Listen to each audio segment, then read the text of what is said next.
Population जो पाकिस्तान की बढ़ रही है मुसलसल, चंद फिगर्स हमने सामने रखी हैं, ये पाकिस्तान के लिए रहमत है या ज़हमत है?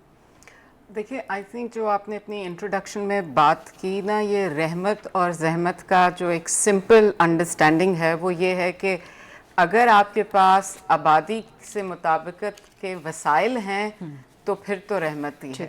जब आपकी आबादी और वसाइल में तवाज़ुन नहीं रहता, डिस्पैरिटी है और बहुत ज़्यादा इम्बैलेंस है, हमारी आबादी बहुत तेज़ी से बढ़ रही है और वसाइल के हालात आप देख लें, पानी, आबादी क्यों बढ़ क्यों रही है तेज़ी के साथ, मसला क्या है? इसमें दो मेन अगर आप देखना चाहें वजूहात, एक तो ये कि हमारे जो समाजी सोशो कल्चरल कुछ इक़दार ऐसी हैं, हमारी अभी भी हम लार्ज फैमिलीज प्रेफरेंस है, बेटे के चक्कर में लोग हमेशा कई बच्चे पैदा कर लेते हैं। एक बेटा पैदा होता है तो कहते हैं जी दूसरा भी हो जाए। और जो दूसरी इम्पोर्टेंट चीज़ है कि जो फैमिली प्लानिंग की सहूलियात है उनकी फराहमी जो है वो लोगों तक सही रसाई नहीं हो रही।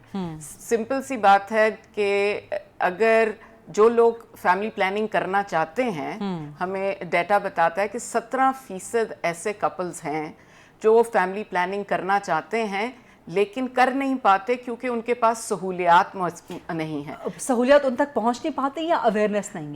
नहीं, अवेयरनेस का मसला नहीं है। अच्छा, ठीक है। सर्विसेज की एक्सेस वो लिमिटेड है, क्वालिटी नहीं है, इंफॉर्मेशन लोगों के पास नहीं पहुंच रही कि मज़ीद डिमांड जनरेट हो और वो अपनी प्रेफरेंस के मुताबिक फैमिली प्लानिंग का कोई मेथड अडॉप्ट कर अच्छा, ये जो आबादी के बढ़ने की वजूहात है, क्या इसमें कोई रिलीजियस नोशंस का भी कोई किरदार है? मेरे ख्याल में रिलीजन आपके लिए कोई कतगन नहीं लगाता, बल्कि हमें ये ज़रूरत है कि हमारे जो मौलाना और जो उलमाए कराम हैं उनको हम एंगेज करें, उनके वो हमारे लिए एक बहुत बड़ा एसेट बन सकते हैं। क्योंकि हम अब जो पाकिस्तान में जब लेटली 2018 से फैमिली प्लानिंग की जो बात है वो अब हम 2 बच्चे कम बच्चे के पैराए में कर ही नहीं रहे। अच्छा, अब बात हो रही है, जो अभी हमारी इंट्रोडक्शन में बात हुई, कि आपके बच्चों के कुछ हकूक हैं।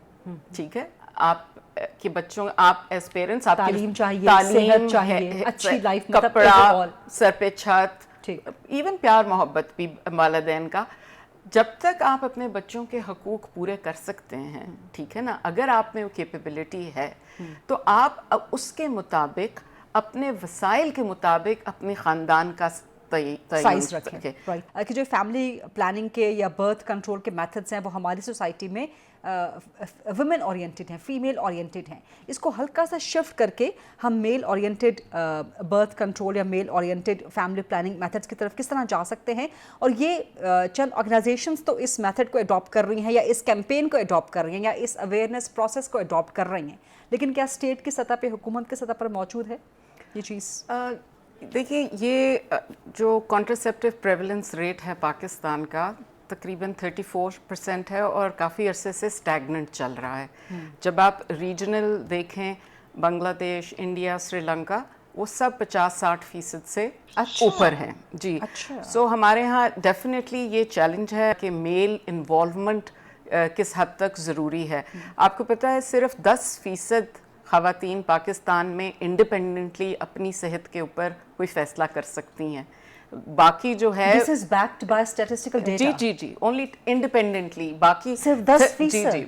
10% ख़वातीन इंडिपेंडेंटली कर सकती हैं, बाकी 34 और 36-7% जो है वो हस्बैंड वाइफ म्यूचुअली करते हैं और इस तरह करके कुछ है। बट सो ये डेफिनेटली अलार्मिंग है। But as far as the usage of methods is concerned, I think जो मेल कॉन्ट्रासेप्टिव मेथड है जो यूजुअली यूज़ होता है वो काफ़ी हद तक पाकिस्तान में वो एवरेज मर्द हजरात कर रहे हैं। हाँ, ऐसी बात ये नहीं है कि मर्द बिल्कुल नहीं कर रहे, ऐसी बात नहीं है, लेकिन डेफिनेटली करते हैं हम लेकिन डेफिनेटली जो एक ऑब्वियसली बर्डन ऑफ रिप्रोडक्शन है वो ख़वातीन पे ज़्यादा होता है उसकी फिजिकल एस्पेक्ट्स की वजह से। लेकिन मर्दों का रोल कॉन्ट्रासेप्टिव यूज़ करने से ज़्यादा, जैसे इन्होंने कहा کہ ایک جو سپورٹیو رول ہے کہ خاتون کے ساتھ مل کے میوچلی اگری کر کے what ever method suits the Kapil they go for it.